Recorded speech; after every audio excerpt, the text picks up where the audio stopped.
And tackling our legendary quiz titans today are the Cumulonim boys. This team's made up of some of the BBC's most preeminent weather forecasters.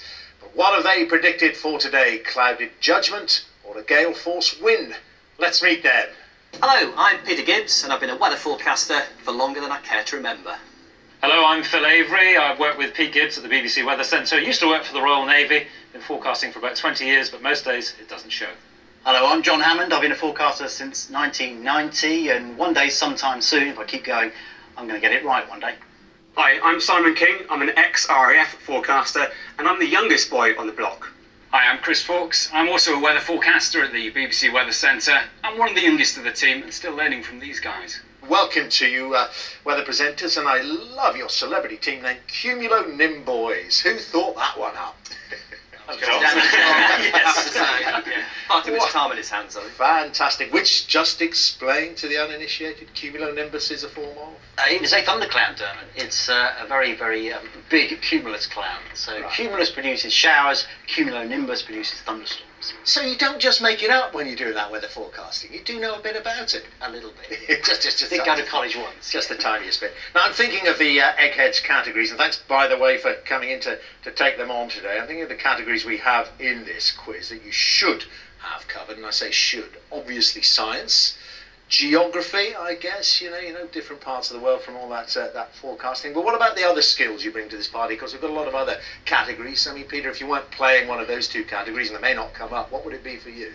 Well, science and geography probably do that, unfortunately. But yeah, we've actually got quite a good spread on the team. I mean, Phil, for example, politics degree. Politics, that's good. What about you, John? I'm an armchair sportsman, Dermot. I played a bit of cricket, football in my youth, rugby, big fan. So hopefully, fingers crossed, that will come up. Well, should we play and see what does come up? No point hypothesising. Let's see what actually happens. Every day there's £1,000 worth of cash up for grabs for our challengers' chosen charity. However, if they fail to defeat the Eggheads, the prize money will roll over to the next show.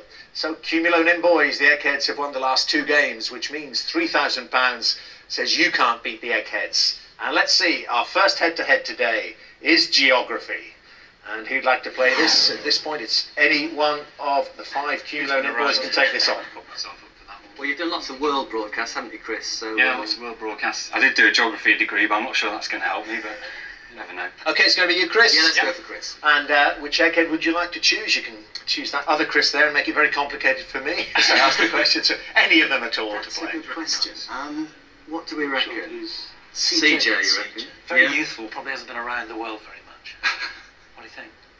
It's just a hunch. We think Yeah, CJ. let's go CJ. Just a hunch you think CJ. Well, you know what? He has been around the world quite a lot, but he hasn't been around the UK very much. That's his blind spot when it comes to this category. So, let's see what comes up in the questions. Chris and CJ playing geography. Could I ask you both, please, to take your positions in the question room, just to make sure you can't confer with your teammates.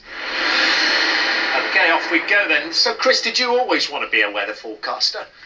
Yeah, something I wanted to do, as a little kid, about 5 years old. It was a weatherman, a bank manager, or a dustbin man, and I'd have been happy with any of those jobs, to be honest with you. I see the other two. Why the weatherman?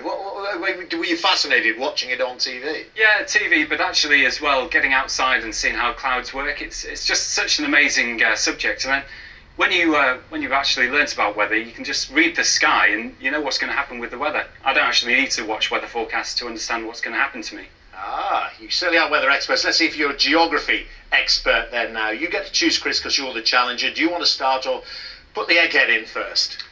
I'm going to go first. All right, and Chris, your first question is this, and good luck with it. The seaside town of Bridlington is located on which body of water? The North Sea, the English Channel, or the Irish Sea?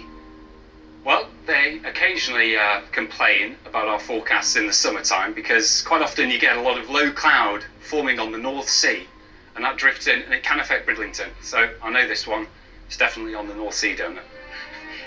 Well, what do you do when they complain? You say, look, hold on, we don't make the cloud, we just tell you it's there. Yeah, that's right. It's never our fault, Dermot, remember that. Okay, yes.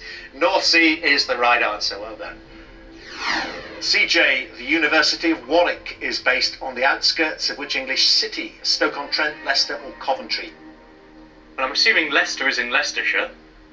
And I'm assuming the University of Warwick is in Warwickshire. So if it would help if I knew where Stoke-on-Trent was, is that in Staffordshire? Coventry. Coventry is the right answer, yes. It's just the time he takes, even with those simple ones. It says it gets further away, the better he gets. Okay, Chris, which mountain is the highest in the Cairngorms and the second highest in the British Isles? Is it Matlock na Gar, Broadlaw, or Ben Macdui? I haven't got a clue about this one at all, to be honest with you. So I'm going to go for a punt, and I'm going to go with answer C, Ben Macdui. Ben Macdui is the right answer. Good punt. You have two. So, CJ, let's see if we can keep it local. And oh, we have done good. What is the name of the port on the English mainland from which the ferry departs to Yarmouth on the Isle of Wight? Is it Lamington, Leamington, or Lymington? I haven't got a clue. I have been to the Isle of Wight, but it wasn't to Yarmouth. Leamington. Now, is there another Leamington apart from Leamington Spa? I think there is.